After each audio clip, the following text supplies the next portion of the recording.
Assalamualaikum warahmatullahi wabarakatuh. Perkenalkan, nama saya Siti Fatimah, kelas 11 TKJ 2. Saya akan mempresentasikan materi desain atau prototip dan kemasan produk barang atau jasa. A. Konsep desain atau prototip dan kemasan produk barang atau jasa komputer. 1. Pengertian prototip produk. Prototip produk, perwarupa produk adalah bentuk dasar dari sebuah produk, merupakan tahapan yang sangat penting dalam rencana pembuatan produk karena menyangkut keunggulan produk yang akan menentukan kemajuan suatu usaha di masa mendatang. Dikatakan sebagai tahapan yang sangat penting karena prototip dibuat untuk diserahkan pada pelanggan net user agar pelanggan dapat mencoba kinerja prototip tersebut. 2. Pengertian kemasan produk. Kemasan adalah desain kreatif yang mengaitkan bentuk, struktur, material, warna, citra, tipografi, dan elemen-elemen desain dengan informasi produk agar produk dapat dipasarkan. Kemasan digunakan untuk membungkus, melindungi, mengirim, mengeluarkan, menyimpan, mengidentifikasi, dan membedakan sebuah produk di pasar. Pengemasan adalah kegiatan merancang dan memproduksi kemasan atau pembungkus untuk produk. Fungsi utama dari kemasan adalah untuk menjaga produk. 3. Fungsi kemasan produk. Shimamura 2007 mengeluarkan pengemasan mempunyai dua fungsi, yaitu A. Fungsi protektif, berkenaan dengan proteksi produk, perbedaan iklim, prasarana transportasi, dan saluran distribusi yang semua berimbas pada pengemasan.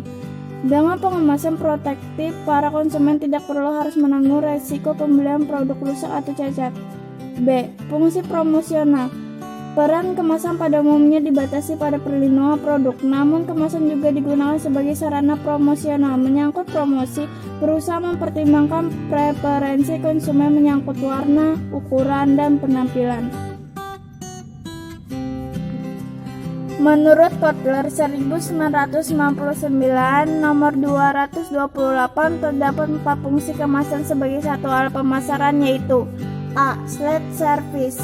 Kemasan semakin berfungsi lebih banyak lagi dalam proses penjualan, di mana kemasan harus menarik, menyebutkan ciri-ciri produk, meyakinkan konsumen, dan memberikan kesan menyeluruh yang mendukung produk. B. Consumer opulence. Konsumen bersedia membayar lebih mahal bagi kemudahan, penampilan, ketergantungan, dan prestis dari kemasan yang lebih baik. C. Company and brand image. Perusahaan mengenal baik kekuatan yang dikandung dari kemasan yang dirancang dengan cermat dalam mempercepat konsumen mengenali perusahaan atau merek produk. D. Innovational opportunity. Cara kemasan yang inovatif akan bermanfaat bagi konsumen dan juga memberi keuntungan bagi produsen. Selain berfungsi sebagai media pemasaran, kemasan juga memiliki beberapa fungsi lain sebagai berikut. A. Kemasan melindungi produk dalam pergerakan. Salah satu fungsi dasar kemasan adalah untuk mengurangi terjadinya kehancuran, busuk, atau kehilangan melalui pencurian atau kesalahan penempatan. B. Kemasan memberikan cara yang menarik untuk menarik perhatian kepada sebuah produk dan memperkuat citra produk.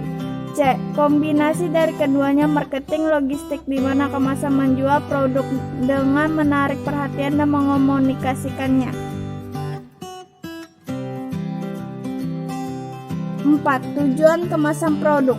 Menurut Lau dan Kimber 2007, kemasan dan pelabelan kemasan mempunyai beberapa tujuan, yaitu A. Physical production, melindungi objek dari suhu, getaran, guncangan, tekanan, dan sebagainya. B. Bearer protection, melindungi dari hambatan oksigen, uap air, debu, dan sebagainya. C. Containment or agglomeration, benda-benda kecil biasanya dikelompokkan bersama dalam satu paket untuk efisiensi transportasi dan penanganan.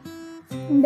Information transmission, informasi tentang cara menggunakan transportasi, daur ulang, atau membuang pakai produk yang sering terdapat pada kemasan atau label. E. Reducing debt, kemasan yang tidak dapat ditutup kembali atau akan rusak secara fisik. Menunjukkan tanda-tanda pembukaan sangat membantu dalam pencegahan pencurian paket juga, termasuk memberikan kesempatan sebagai perangkat anti pencurian. F. Fitur yang menambah kenyamanan dalam distribusi, penanganan, penjualan, tampilan, pembukaan, kembali penutup, penggunaan, dan digunakan kembali. G. Kemasan dan label dapat digunakan oleh pemasaran untuk mendorong calon pembeli untuk membeli produk. 5. Jenis-jenis kemasan. Berdasarkan struktur isi, kemasan dibagi menjadi 3 jenis, yaitu A. Kemasan primer, yaitu bahan kemas langsung mewadahi bahan pangan, kaleng susu, botol minuman, dan sebagainya. B. Kemasan sekunder, yaitu kemasan yang fungsi utamanya melindungi kelompok kemasan lain seperti misalnya kotak kartun untuk wadah kaleng susu, kotak kayu untuk wadah buah-buahan yang dibungkus, dan sebagainya. C. Kemasan tersier dan kuarter, yaitu kemasan yang diperlukan untuk menyimpan pengiriman atau identifikasi. Kemasan tersier umumnya digunakan sebagai pelindungan selama pengangkutan. Berdasarkan frekuensi pemakaiannya, kemasan dibagi menjadi 3 jenis, yaitu A. Kemasan sekali pakai disposable, yaitu kemasan yang langsung dibuang setelah 1 kali pakai, contohnya bungkus plastik, bungkus permen, bungkus daun, karton dus, makanan kaleng. B. Kemasan yang dapat dipakai berulang kali, multi-trip. Kemasan jenis ini umumnya tidak dibuang oleh konsumen, tetapi dikembalikan lagi pada agen penjualan untuk kemudian dimanfaatkan ulang oleh pabrik, contohnya botol minuman dan botol kecap. C. Kemasan yang tidak dibuang, semi-disposable. Kemasan ini biasanya digunakan untuk kepentingan lain di rumah konsumen setelah dipakai, contohnya kaleng biskuit, kaleng susu, dan berbagai jenis botol. Berdasarkan tingkat kesiapan pakai, kemasan dibagi menjadi 2 jenis, yaitu A. Kemasan siap pakai, yaitu bahan kemas yang siap untuk diisi dengan bentuk yang telah sempurna sejak keluar dari pabrik, contohnya adalah wadah botol, wadah kaleng, dan sebagainya. B. Kemasan siap dirakit, yaitu kemasan yang masih memerlukan tahap perakitan sebelum pengisian, misalnya kaleng dalam bentuk lempengan dan silinder fleksibel, wadah yang terbuat dari kertas, foil, atau plastik. B. Memperkirakan konsep desain atau prototip dan kemasan produk barang atau jasa komputer. 1. Pengertian sketsa. Menurut Linda, Murray, dan Vetter, sketsa adalah rancangan kasar dari suatu komposisi atau sebagian komposisi dibuat demi kepuasan pribadi. Pada tahap ini ada beberapa hal yang menjadi acuan, yaitu skala, perbandingan, komposisi, penyinaran, dan lain sebagainya. 2. Jenis-jenis sketsa. Jenis-jenis sketsa antara lain gambar garis besar, sketsa cepat, dan studi citra. A. Gambar garis besar. Gambar garis besar yaitu sketsa yang membuat garis-garis bentuk sederhana tanpa rincian dan tidak selesai. B. Sketsa cepat. Sketsa cepat yaitu sketsa yang menggunakan beberapa garis untuk menampilkan citra suatu sketsa yang sudah selesai. C. Studi citra sketsa. Studi citra sketsa citra yaitu studi yang berupa coretan dengan cepat dan kurang terperinci yang hanya menunjukkan bentuk global. 3. Komposisi unsur sketsa. Komposisi memiliki peran penting dalam terciptanya sebuah sketsa yang bagus. Komposisi atau susunan unsur-unsur dalam seni rupa harus berada pada perbandingan yang tepat agar dihasilkan karya yang pas. Adapun unsur-unsur dalam sketsa antara lain garis, warna, bidang, dan bentuk, dan efek pencahayaan. 4. Aturan dalam membuat sketsa.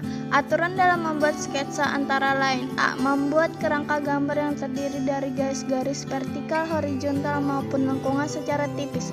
B. Menggambar garis sekundernya, misalnya melukis kerangka kubus atau kotak dalam keadaan tipis. C. Menebalkan garis sketsa yang sudah benar, ketebalan sesuai dengan karakter jenis garis yang diinginkan. 5. Fungsi atau manfaat sketsa. Senada dengan definisinya, sketsa memiliki beberapa fungsi, yaitu A. Untuk lebih memfokuskan gambaran atau gagasan tema, B. Meminimalisir kesalahan, C. Mempertajam pengamatan, D. Meningkatkan kemampuan koordinasi hasil pengamatan dan keterampilan tangan, C. Menyajikan desain atau prototip dan kemasan produk, barang, atau jasa komputer.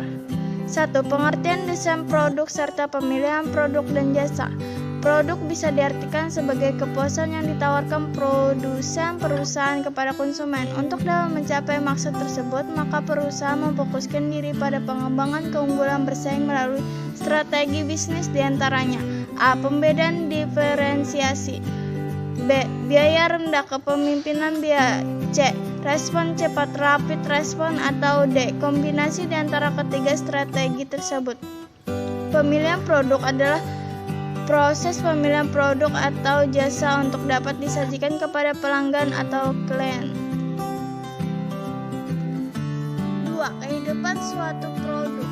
Siklus hidup produk VLC terdiri atas 4 fase di antara lain. A. Pengenalan introduction. Tahap pengenalan introduction sebagai berikut. 1. Penjualan masa rendah, 2. Volume pasar berkembang lambat, 3. Persaingan masih relatif kecil, 4. Tingkat kegagalan relatif tinggi, 5. Masih melakukan modifikasi produk, 6. Biaya produksi dan pengemasan sangat tinggi, 7. Distribusi yang masih terbatas.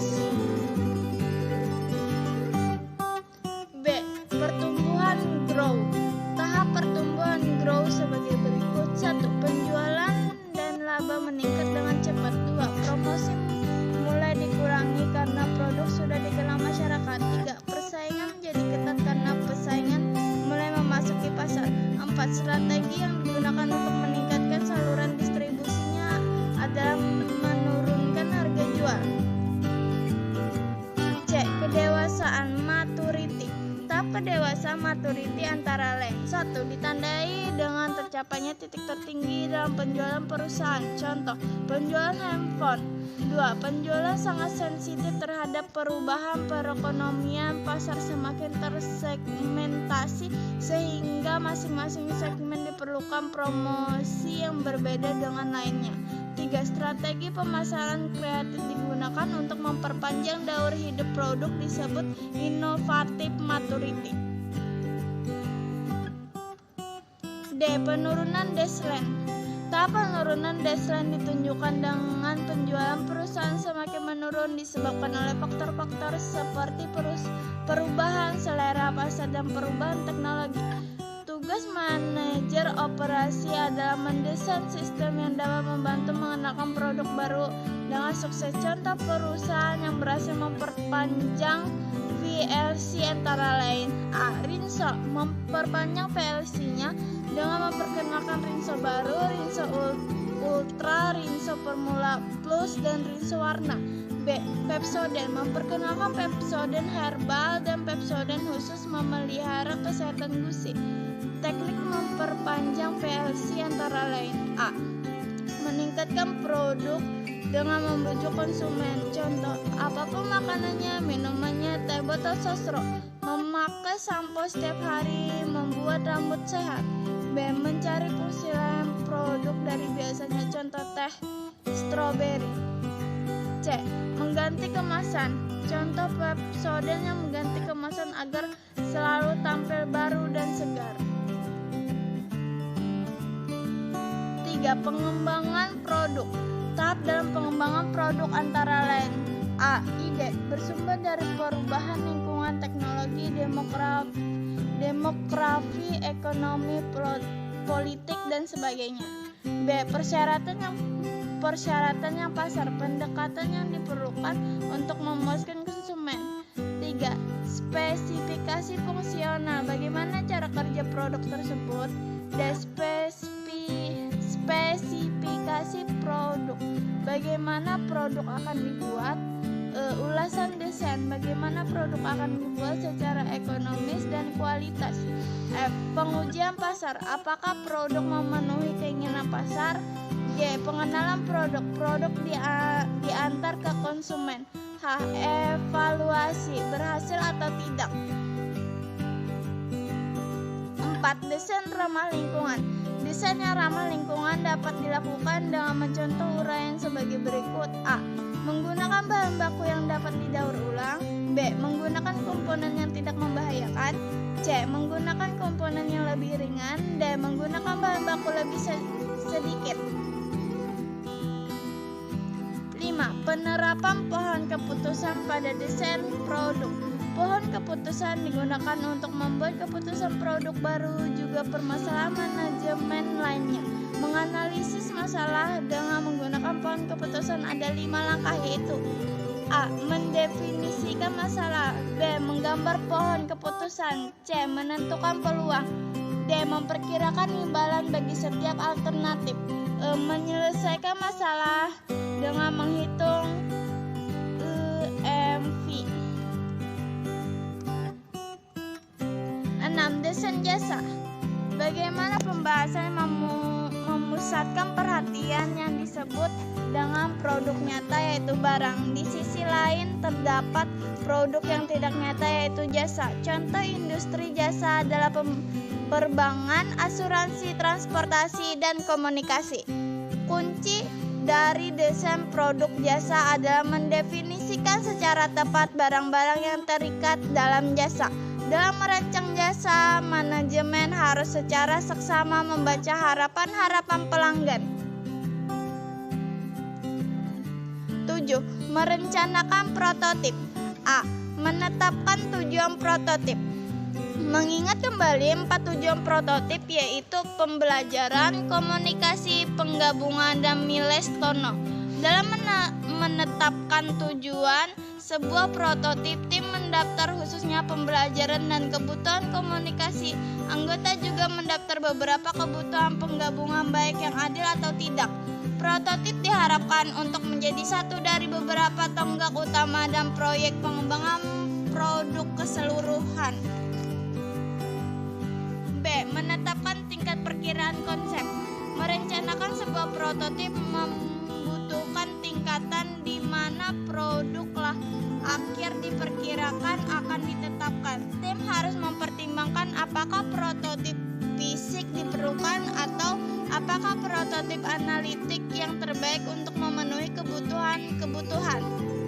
Dalam banyak kasus, prototip yang terbaik adalah prototip yang paling sederhana yang akan memenuhi tujuan yang ditetapkan pada langkah. Pada beberapa kasus, prototip yang sudah ada atau prototip yang dibuat untuk tujuan lain dapat dipinjam. C. Menggariskan rencana percobaan. Penggunaan prototip dalam menggunakan produk dapat dianggap sebagai sebuah percobaan. Praktek percobaan yang baik membantu untuk menjamin penggalian nilai maksimum dari kegiatan membuat prototip. Rencana percobaan meliputi identifikasi variabel percobaan jika ada, prototip pengujian sebuah indikasi mengenai pengukuran apa yang akan ditampilkan, dan sebuah rencana untuk menganalisis data hasil. Saat terdapat banyak variabel yang harus digali, rencana percobaan yang efisien akan sangat membantu proses semacam ini. D. Membuat jadwal untuk perolehan, pembuatan, dan pengujian. Karena pembuatan dan pengujian prototip mempertimbangkan sub-proyek dalam keseluruhan proyek pengembangan, tim diuntungkan dari jadwal untuk kegiatan membuat prototip. 3 tanggal pertemuan sangat penting dalam menetapkan usaha pembuatan prototip. Pertama, tim menetapkan kapan bagian-bagian akan siap untuk dirakit, tanggal rangkaian bagian. Kedua, tim menetapkan tanggal kapan prototip akan diuji pertama kali, tanggal pengujian asap. 3. Tim menetapkan tanggal saat prototip diharapkan telah selesai diuji dan memberikan hasil akhir. Jalan-jalan ke Surabaya, tidak lupa membeli makanan. Demikian presentasi saya. Jika ada yang salah mohon dimaafkan. Wassalamualaikum warahmatullahi wabarakatuh.